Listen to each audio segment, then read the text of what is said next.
Today on Forbes, this billionaire startup wanted to build a space station. Now it can barely pay its bills. Axiom Space, a startup co-founded by billionaire Cam Ghaffarian, has a lofty goal: to build private space stations that allow humans to live and work off-planet en masse. But lately, the Houston-based company has been grappling with a more earthly concern: a struggle for survival.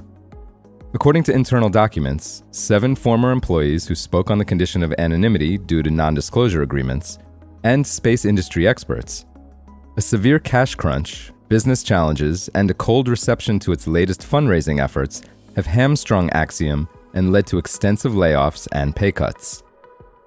Axiom had intended to build an orbiting outpost using the International Space Station, or ISS, as a base. The plan was to build modularly, connecting sections of its so-called Axiom Station to the ISS, finishing work on them in space, and finally detaching the completed station to fly free.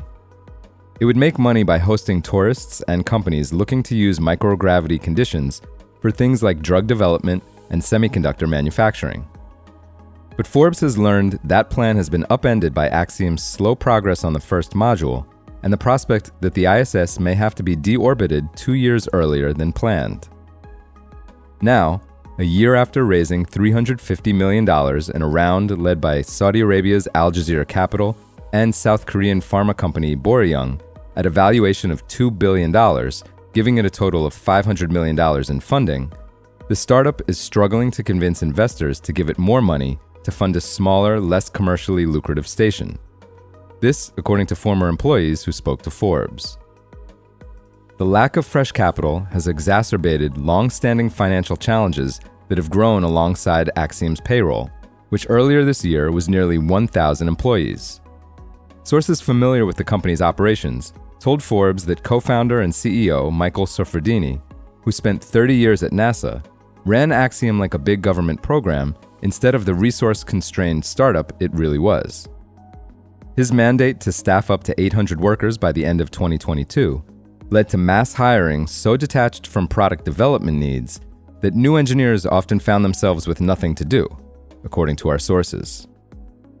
In an interview discussing a range of issues raised by Forbes reporting, Ghaffarian conceded that Axiom was facing challenges, including a tough fundraising environment that required a, quote, right-sizing of staff. But he said he expects to close on fresh funding by the end of the year, and that the future is bright. He said, quote, "All my space companies where we are doing things that have never been done before, it is not a straight line." When Axiom was founded in 2016, it promised investors the first station module would be aloft in 2020.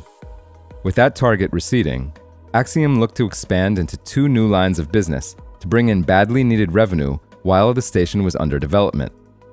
In 2020, it began lining up passenger trips to the ISS on SpaceX rockets. The company pitched these private missions as a way to develop the capability to bring business one day to its own orbital outpost. And in 2022, it won $228 million in NASA funding to design spacesuits for the Artemis 3 moon mission. But the suits program sucked engineers and resources away from the station effort, and the passenger service to the ISS proved to be a money-hemorrhaging distraction, former employees said.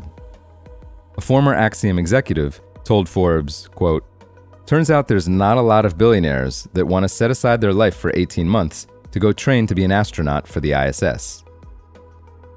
Axiom found itself struggling to make payroll, which hit $10 million a month in early 2023, per an internal document, and it fell behind on payments to suppliers, former employees said. The former Axiom executive told Forbes, quote, "The fundraise rounds were never enough to keep us ahead of the curve, and the revenue certainly wasn't closing the gap." For full coverage, check out Jeremy Bogaski's piece on Forbes.com. This is Kieran Meadows from Forbes. Thanks for tuning in.